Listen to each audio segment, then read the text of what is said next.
It's hard to believe that Pentecost is just a few days away, that great holy day of the church in which we celebrate the coming of the Spirit upon the disciples. Many of us are yearning and excited to celebrate this holy, beautiful festival, this festival to the Holy Spirit. And I hope you will visit our Pinterest page and see all the wonderful ways in which you can celebrate this holy day. And yet we are marking another holy festival day in the church in which we cannot come together in our sacred spaces and celebrate in our traditions and see one another's faces and hear our voices come together in song and worship. The Reverend Jan Richardson, beloved United Methodist pastor, poet, and artist, unexpectedly lost her husband Gary after complications to surgery. Following his death about a year later, she slowly began composing devotions and poetry as a way to deal with her own sorrow and her grief and her loss. And so it seems most appropriate these few days before the festival of Pentecost that I share with you a passage from her book, The Cure for Sorrow, a reading for Pentecost, and a blessing poem to close. From Acts chapter 2, verse 8. And how is it that we hear, each of us, in our own native language? Jan writes, we buried Gary's ashes near the end of April.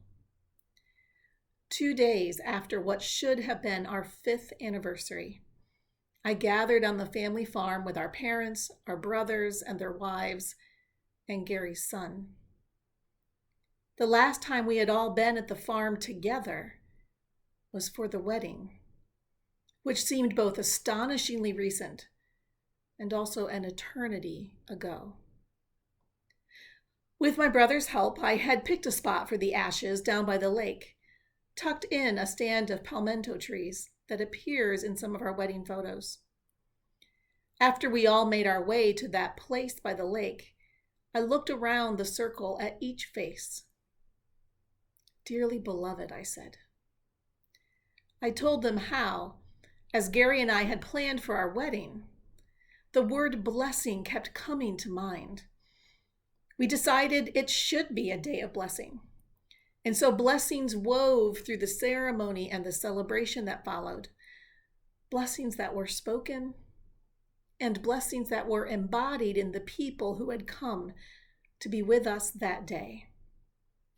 I told our family how I had prepared for the day by burying the ashes of our beloved. The word blessing had come to mind once again. And so in that place of letting go, there were blessings offered and received, spoken and unspoken, as we placed my husband's ashes in that sacred ground. As Pentecost Day approaches, I have been remembering those blessings that came in the presence of ashes. There is such a finality to ashes. Ashes to ashes, dust to dust, after all. Yet Pentecost arrives to remind us that ashes do not have the final word, and that fire does not come only to consume. It comes also to bless, to call, to inspire, to give to us what we could never begin to imagine on our own. The fire of Pentecost scalds us toward speech, and this is a blessing and a miracle. That is not, however, where the greatest miracle lies. The miracle of Pentecost, as my seminary professor, Dr. Bill Mallard, told us one day, is not a miracle of speaking. It is a miracle of hearing and of understanding. How will we allow the Spirit to scorch us, not only toward the word we need to speak, but also toward the word we need to hear? How will we open ourselves to the Spirit that comes to set us ablaze with vision? And hear this blessing.